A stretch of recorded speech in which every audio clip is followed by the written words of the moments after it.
Hello बच्चों, part 5 में हमने ग्रीन रेवोल्यूशन, उसके नेगेटिव इम्पैक्ट्स क्या होते हैं वो पढ़े थे। अब हम पढ़ेंगे स्लाइड में how is land distributed between the farmers of Palampur, यानी लैंड डिस्ट्रीब्यूशन इन पालमपुर कि किस प्रकार से जो लैंड है वो डिस्ट्रीब्यूट किया गया है। तो आपकी बुक में एक फिगर दे रखी है, उसमें लैंड डिस्ट्रीब्यूशन है। उसको अगर आप इमेज को देखेंगे तो कुछ इस तरीके से इमेज है कि ये आपका है, तो यहाँ पर ये है, तो इसके अंदर इस तरीके से छोटे छोटे प्लॉट्स किए गए हैं। यहाँ पर बड़ा प्लॉट है, फिर यहाँ पर और इस तरीके से प्लॉट है। तो हमने पढ़ा था कि 80% जो वहाँ के 80 किसान हैं वो काफ़ी रिच फैमिली से हैं और बाकी के सारे क्या हैं, गरीब हैं। मतलब जिनके पास छोटे छोटे प्लॉट्स हैं वो गरीब किसान हैं, छोटे किसान हैं। अच्छा, अब इसको यानी जो हमारे बड़े बड़े लैंड्स हैं वो कुछ ही लोगों के हाथ में सीमित हैं। तो इसका एक मेन आता है point, land is very important factor, क्योंकि खेती उसके बिना तो हो नहीं सकती है। Land is a very important factor for farming के बिना तो लैंड नहीं हो सकती है, ठीक है। लेकिन जो आपका इसका जो पॉइंट है, अगर हम कहें ऑल द पीपल एंगेज, जितने भी लोग हैं एंगेज हैं इस कृषि में, उन सबको लैंड सफिशिएंट नहीं मिली गई है, unfortunately.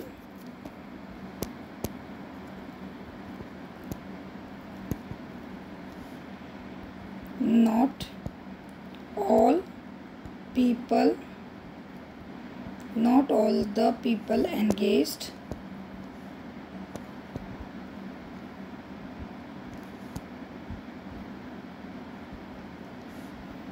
in agriculture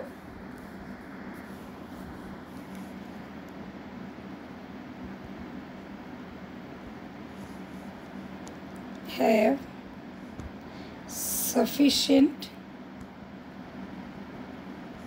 land for cultivation। मतलब किसी कृषि के लिए सभी के पास क्या है, खेती की जो ज़मीन है वो सफिशिएंट नहीं है। किसी के पास बहुत ज़्यादा है, किसी के पास बहुत कम है। इसी का अगर देखें, लैंड इज़, अभी हमारा मेन पॉइंट क्या है, लैंड इज़ अनइवनली डिस्ट्रीब्यूटेड। जो लैंड है वो अनइवनली डिस्ट्रीब्यूटेड है, मतलब सबको बराबर नहीं मिला है। कुछ लोग हैं, सम डू नॉट हैव, कुछ लोग हैं जिनके पास खेती के लिए ज़मीन ही नहीं है। कुछ लोग हैं जिनके पास स्मॉल प्लॉट्स हैं, some have small plot of land. And कुछ लोग हैं जिनके पास जो कुछ सेक्शन है सोसाइटी का या विलेज का, some section have huge part of land। मतलब कुछ हैं जिनके पास बहुत ज़्यादा ज़मीन है। सिचुएशन पालमपुर की बहुत ज़्यादा अच्छी नहीं है, क्योंकि कुछ लोगों के पास बहुत ज़्यादा ज़मीन है और कुछ लोगों के पास बहुत कम ज़मीन है। ओके, अब इसके बाद हमारा नेक्स्ट जो पॉइंट आता है वो है who will provide the labor। मतलब how, who will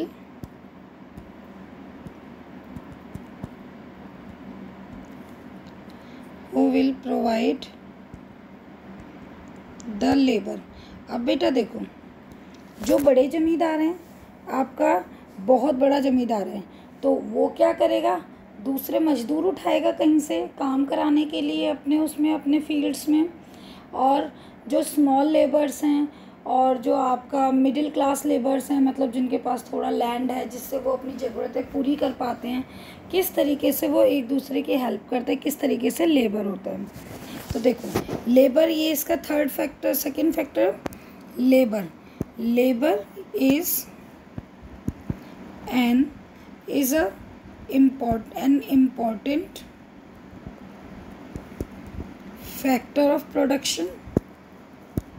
अगर हम कोई फैक्ट्री लगाते हैं उसमें भी हमारे को लेबर चाहिए, आप 9th क्लास में पढ़ के, वो 8th क्लास में पढ़ के आए हो, ज्योग्राफी में चैप्टर था, उसमें था कि आप कहाँ पर फैक्ट्रीज़ को इम्प्लांट करेंगे, मतलब फैक्ट्री आप कहाँ पर लगाएंगे। तो जहाँ पर आपको कच्चा माल मिलेगा, जहाँ पर आपको लेबर इजीली मिलेगी, ठीक है, तो वहाँ पर हम फैक्ट्रीज़ लगाएंगे। तो ये इसीलिए लेबर जो है वो भी हमारा एक बहुत इम्पॉर्टेंट फैक्टर है कि अगर हमें लेबर नहीं मिलेगा, तो अगर लेबर आपको बहुत महंगी मिलेगी तो आप वहाँ पर प्रॉफिट नहीं कर पाओगे। अच्छा देखिए, एग्रीकल्चर में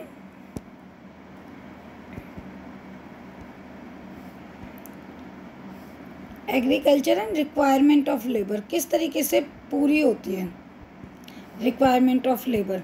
तो देखो बच्चे, जो इसके अंदर एक स्मॉल फार्मर होते हैं, ठीक है।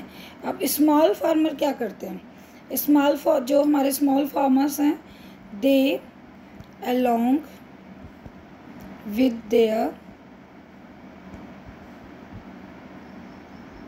Family cultivate the land, cultivate their fields. अब बेटा, जो स्मॉल फार्मर्स हैं वो अपने खेतों को कल्टीवेट करते हैं। अब देखिए, जो स्मॉल फार्मर्स हैं, जो अगर आप कृषि के बारे में आप नहीं जानते हो इतना, खेती में ऐसा होता है कि इनिशियली जब आपको बीज वगैरह बोना है तो बहुत काम है, उसके बाद थोड़ा उसका किसी हफ्ते में एक दिन आपको उसमें से वीड्स निकालने हैं। तो क्या होगा, वीड्स निकालने के लिए खुरपी से निकालोगे, आजकल तो वीडिसाइड्स आ गए हैं, तो हम लोग क्या करते हैं, छिड़काव कर देते हैं पेस्टिसाइड्स का, तो वीड्स अपने आप ख़त्म हो जाते हैं। अदरवाइज़ नहीं, आपको खुरपी से निकालने। मीन्स ये एक ऐसा काम होता है that you have to do 2 days work and you will take rest 3 days। आपको वंस इन अ वीक उसमें पानी देना है, तो बाकी 6 दिन क्या करोगे, खा लियो।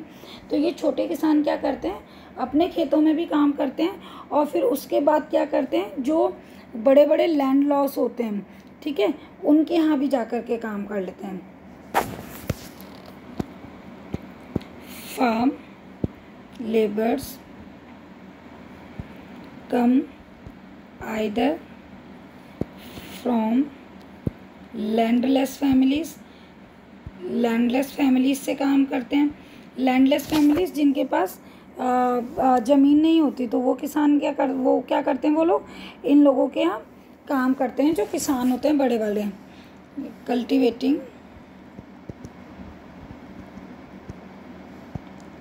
Small plots of land, landless families और स्मॉल और आपके स्मॉल लेबर्स, स्मॉल जो आपने करा था ना, जिनके पास स्मॉल फील्ड्स होते हैं, स्मॉल फील्ड्स ऑनर्स, जो छोटे छोटे इनके पास ज़मीनें हैं, उनके वो लोग क्या करते हैं, इस तरीके से काम करते हैं।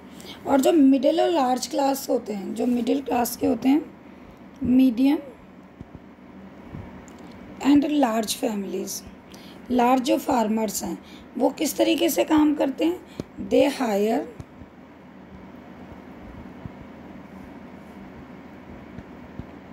Farm labours to work on their fields, अपने खेतों में काम करने के लिए वो क्या करते हैं, हायर करते हैं। ओके, आई होप दैट आपको समझ आ रहा होगा। चैप्टर बहुत इम्पॉर्टेंट चैप्टर है ये। इसका एक और इम्पॉर्टेंट फैक्टर था लेबर। तो लेबर कैसे मिलती है, लेबर मिलती है जो, अब यहाँ पर एक वो कर लेते हैं छोटा सा, लेबर मिलती है जो छोटे किसान होते हैं, वो वो क्या करते हैं, अपने खेतों में काम करते हैं, अपने फील्ड्स में काम करते हैं, और टाइम बचता है उनके पास, तो वो बड़े फार्मर्स के यहाँ चले जाते हैं काम करने के लिए। और लैंडलेस लेबर क्या करती है, लैंडलेस लेबर तो कहाँ काम करेगी, बड़े बड़े फार्म्स पे ही काम करती है। तो बड़े बड़े जो लार्ज स्केल फार्मर्स होते हैं उनको लेबर कहाँ से मिलती है, इन 2 जगह से उनको लेबर मिलती है। आई होप दैट आपको समझ आया होगा। Please like share and subscribe the channel. Thank you.